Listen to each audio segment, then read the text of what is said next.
శ్రీ సచిదానంద సమర్థ సద్గురు సాయినాథ్ మహారాజ్ కి జై.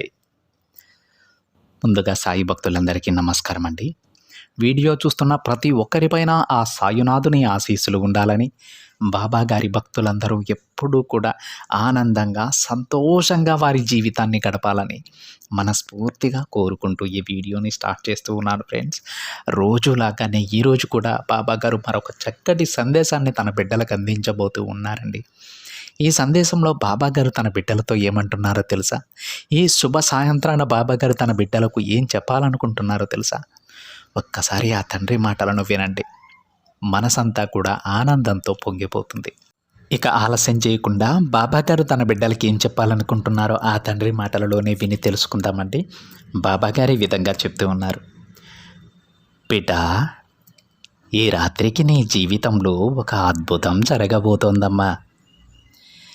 నీ కష్టాలకు ఇదే చివరి రోజు కానుంది. వెంటనే విను, తప్పకుండా నువ్వు ఆనందిస్తావు తల్లి అని బాబాగారు అంటూ ఉన్నారండి. ఈరోజు బాబాగారు తన బిడ్డలకు ఒక గొప్ప శుభవార్తనే తీసుకొచ్చారండి. ఈ ఒక్క శుభవార్త విను తల్లి, నీ మనసు ఆనందంతో పొంగిపోతుంది. ఇదే నీ కష్టాలకు చివరి రోజు కూడా అయిపోతుందని బాబాగారు తన బిడ్డలకు చెబుతూ ఉన్నారు. మరి అంత గొప్ప శుభవార్త ఏమిటో, బాబాగారు తన బిడ్డలకు ఏం చెప్పాలనుకుంటున్నారో, ఏ విధమైనటువంటి అదృష్టాన్ని బాబాగారు తన బిడ్డలకు ప్రసాదించాలనుకుంటూ ఉన్నారో ఆ తండ్రి మాటలలోనే విని తెలుసుకుందామండి.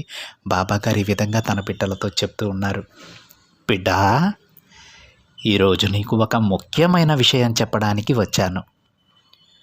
నువ్వు ఎన్నో రోజుల నుంచి పడుతున్న కష్టాలకు ఒక ముగింపు వచ్చిందమ్మా. కానీ నీకు మాత్రం ఈ కష్టాలు ఎప్పటి వరకు ఉంటాయనే బాధలోనే నువ్వు ఉన్నావు, అవునా? నా కష్టాలు ఎలా ముగిశాయి తండ్రి అని నన్ను అడుగుతూ ఉన్నావా? సరే, దానికి కారణం చెబుతాను, విను. ఇక నీకైన జీవితం నీకు దక్కబోతోంది తల్లి. అందమైన జీవితం, అనుకూలమైన పరిస్థితులు, ఇలా అన్నీ కూడా నీకు నచ్చినట్లు ఉండబోతున్నాయి. ఇక నీ కష్టాలకి ఇదే చివరి రోజు కానుంది. ఇదేమీ చిన్న విషయం కాదు తల్లి. నువ్వు ఎన్నో కష్టాలు అనుభవించావు. కొందరు ఎంతో ఘోరంగా నిన్ను అవమానించారు కదా. వాటిన్నింటినీ కూడా నువ్వు తట్టుకొని నిలబడ్డావమ్మా. ఆ ఓపిక నన్ను జయించింది తల్లి. నేను ప్రతిరోజు చెప్పే నా మాటలు, సందేశాలు విని నమ్మకంతోనే ఉన్నావు.